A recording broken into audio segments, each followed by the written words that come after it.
What's good? It's your boy Jay. That's me. Let's discuss and dive into TNA Impact from March the 21st, 2024. A pretty okay show, and we are officially on the road to Rebellion, 4 weeks away. So that's good. We got some of the card announced and finalized.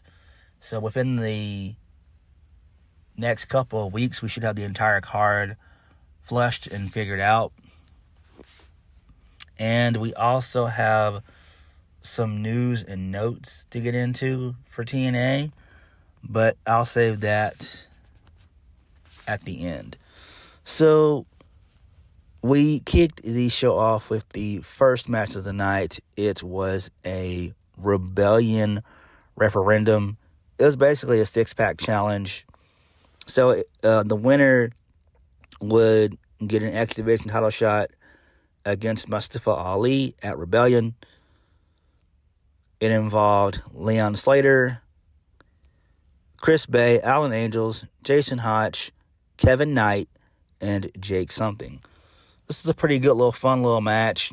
Crazy spots, as always, when it comes to X Division matches and stuff. So Jake something gets the win. He wins via the Into the Void. He hit it on Jason Hotch, which was great. So this actually makes sense. I'm glad that Jake something won. And I want to see what they're going to do with this. Part of me wants Jake something to win, but I really want Mustafa Ali to have a decent reign as X Division champion. At least a good 6-month reign at least. At least let him reign with the title for 6 months. I think that would be fair. I mean, I would still build up Jake something in the process because he can look good in defeat. But I'm down for this. This is something that could kick mega ass. Both Mustafa Ali and Jake something, they're good. So I'm definitely approving of this match. I'm definitely down for it. Next. So Dirty Dango is just talking a bunch of smack to Alpha Bravo and Oleg Prudius, basically, for the lack of his success. They've not been success. He told them basically he's the bread and butter of this whole machine. And he's telling Alpha Bravo and Oleg Prudius, a.k.a. Vladimir Kozlov, to sit down. Kozlov says something in Russian. And it seems like they're going to break these guys up, which is kind of stupid. I don't see why. Why the hell would you break up this trio? They're good. They're solid.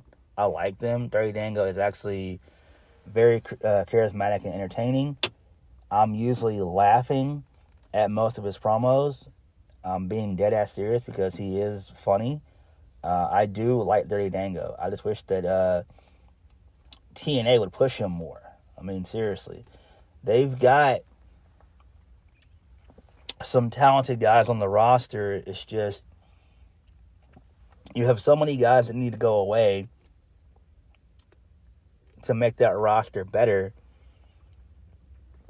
But Dirty Dango and Joe Hendry and others, those are guys, along with Jake something, and Mustafa Ali and Alexander Hammerstone and other guys. Those are guys that you can build the promotion around going forward, and just get rid of a lot of guys that are, dead weight, that are holding down the company, like so many others that we could name, but we're not going to go into that right now. But I don't know why they're going to break up this trio. To me, it doesn't make any damn sense. I think it's a dumbass idea. I don't know why. It just doesn't make any sense. Maybe they're probably going to turn maybe Oleg Prudius babyface I don't know. But we'll see where it leads. Moving on. So Gia Miller, she was backstage asking Rich Swann for an explanation as to why he attacked and betrayed Joe Hendry last week, as well as joined forces with AJ Francis. So AJ Francis says that she'll have to wait and find out just like everybody else next week, and it'll be in the ring. And then AJ Francis gives Rich Swann a pair of $250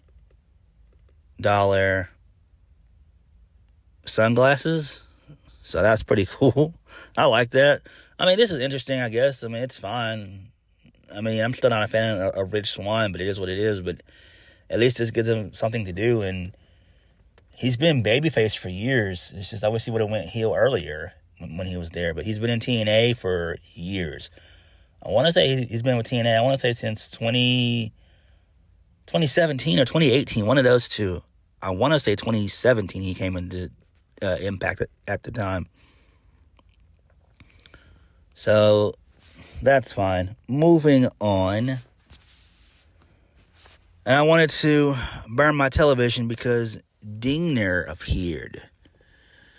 So Diener, he gets on the mic. He said he placed the blame on himself for the failure of Violent by Design and subsequently the design. Diener regrets the decision he made over the last several years and admits he lost his passion for professional wrestling. Diener says that from this day forward, his decision are in the hands of the fans. So thankfully, the Grizzled Young Vets, they came out. Zach Gibson tells Diener that he should take advice from them instead, and tells them, because they know how to succeed in this industry. Zach Gibson tells Diener to quit and hang up the boots, which I definitely 1000% agree. Zach Gibson tells Diener, so Diener is basically listening to the fans, and he lives up to his promise. He said, he asked the fans if they're going to stay, and they chant stay. And then there's a little fight scene that breaks out between the Grizzled Young Vets and Diener. And then this leads us into the Time Splitters versus the Grizzled Young Vets. And the Time Splitters, they get the win via the hoverboard lock. This makes no sense. I don't understand why TNA did this. This was kind of dumb. Again, Diener fucking sucks. He needs to be in a backstage producer role. Him, Eddie Edwards, Moose, Brian Myers, Frankie Kazarian, Eric Young, that same crew of guys. You can even put PCO in that mix as well. You could put so many guys in that mix. It's just time for TNA to get new talent and to stop holding on to the past. Keep those guys as backstage producer guys or agents or even coaches. That's what those guys should be doing. Not taking up television time. It makes no damn sense. That's the problem with TNA. They're holding on to so much dead weight talent. That's why nobody takes the promotion serious. And that's just the honest truth of the matter. Love it or hate it, it's just the facts. It makes no damn sense. Like, these guys add no more value to the product. They've had their time. They're way past their prime. Moving on. So, Tom Hannafin, he conducts a sit-down interview with Hammerstone. So, Hammerstone is coming off a huge victory over Josh Alexander at Sacrifice.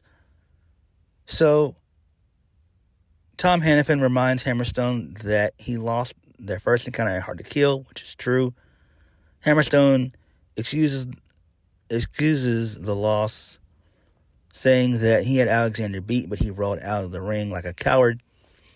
So, Tom Hannafin begins to criticize Hammerstone for how he won the rematch at Sacrifice with the use of the low blow.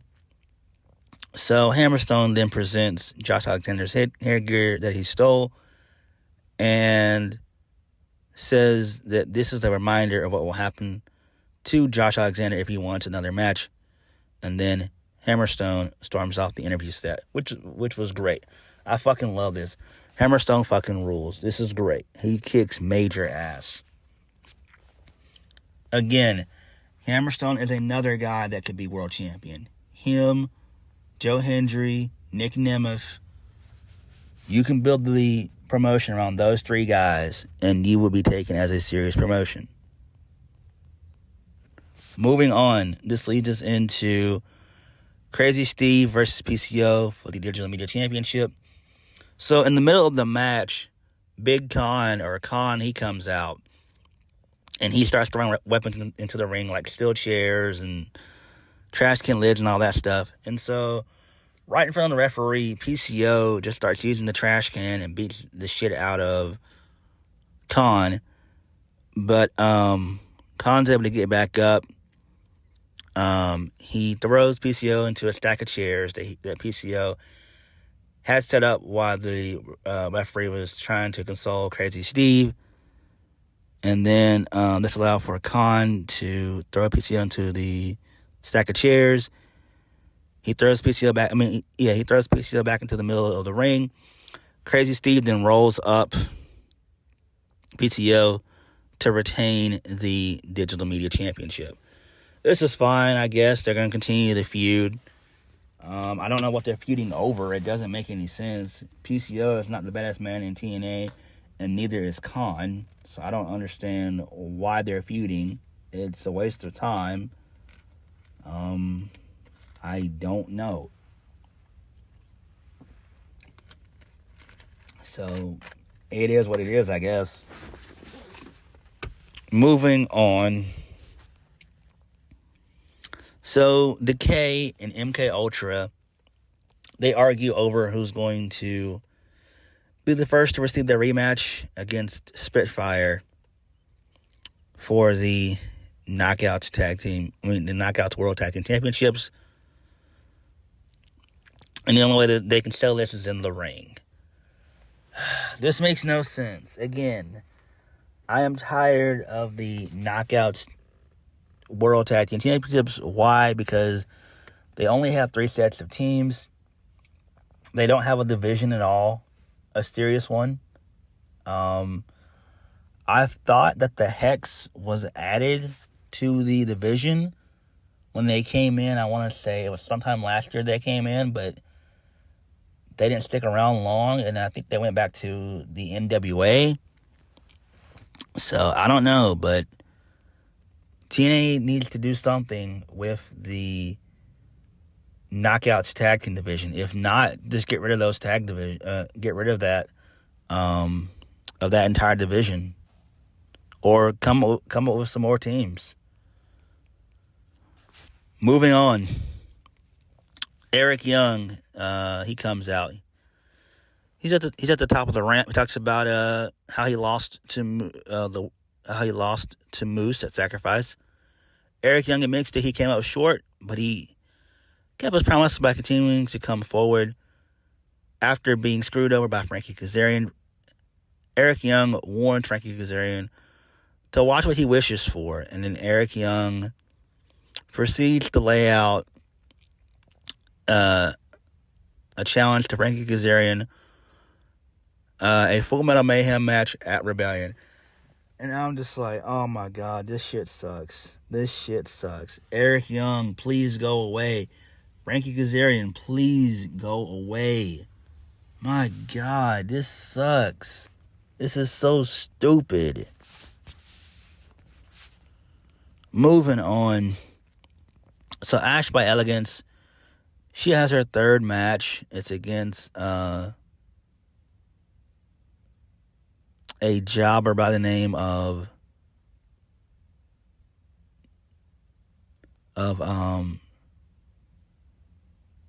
Sparks. I think that's her last name. Can't pronounce her first name. I think it's Selkaya Sparks. So anyway, Ash by Elegance gets a win. She wins via the air-rated air for the 1, 2, 3. I wish she would change that, but it is what it is. Post-match, Ash by Elegance was about to beat down the jobber some more, but then Xia Brookside came to make the save. So I guess they're going to give her a little mini feud into Rebellion. So maybe we might get Ash by Elegance and Jordynne Grace at Under Siege. I think that makes a lot more sense. And just build her up. So, but I'm digging and loving Ash by Elegance. She's so damn good. The same thing with her being paired with her concierge. That's great. I love it. I love it. Moving on. So Nic Nemeth, he comes out. So he says that he made his intentions clear when he arrived. His goal was to become TNA World Champion, but he wanted to earn the opportunity. And so he begins to reflect on his issues with Steve Maclin, who was unable to drive him out of TNA Wrestling. Nic Nemeth says that he was going to wait for the perfect opportunity to challenge Moose for the TNA World Heavyweight Championship, but Moose just couldn't wait. That's when the system attacked Nic Nemeth last week. So then Moose comes out along with the rest of the system, Eddie Edwards and Brian Myers. So Moose begins to praise Nic Nemeth for defeating some of the greatest of all time, but he's never been able to beat the system. So this is fine. This actually does make sense. Again, I think they should give Nic Nemeth the title at Rebellion. I do. I think that would make TNA a serious promotion. Nobody still knows who Moose is. Moose has been in Impact for almost 10 years.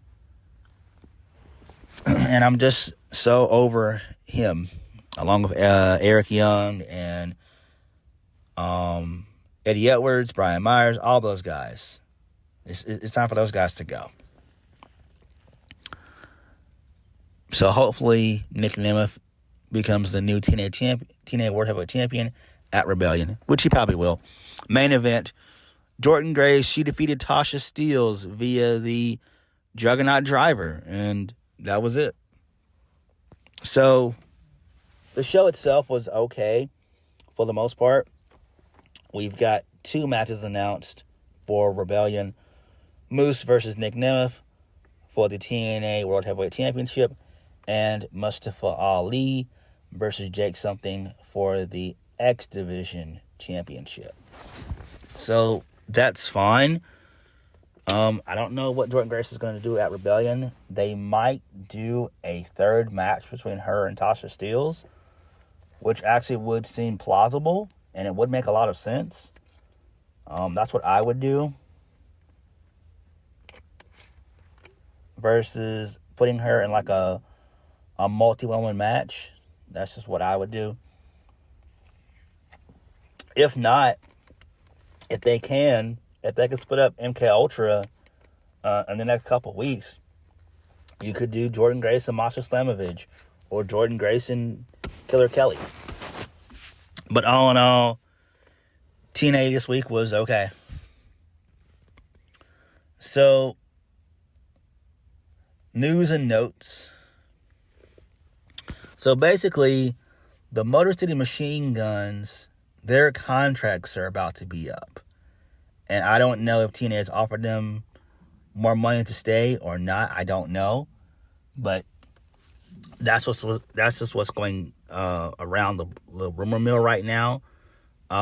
If the Motor City Machine Guns don't resign, because they're not booked for Rebellion, and they're not booked for the tapings after Rebellion, post-Rebellion tapings, if they don't re-sign with TNA, I would love to see them in NXT versus going to AEW. I think them going to NXT and bringing them in for about 6 months. I think that would be great. And then put them on the main roster. Because it seems like Triple H and Shawn Michaels are trying to revive the tag division. And I think that's what they're going to end up doing. It makes a lot of sense. So hopefully the Motor City Machine Guns can be in WWE. I think that would be great. I really, really do. But what did you guys think of TNA? Like, comment, and subscribe. I'll catch you guys later. Peace.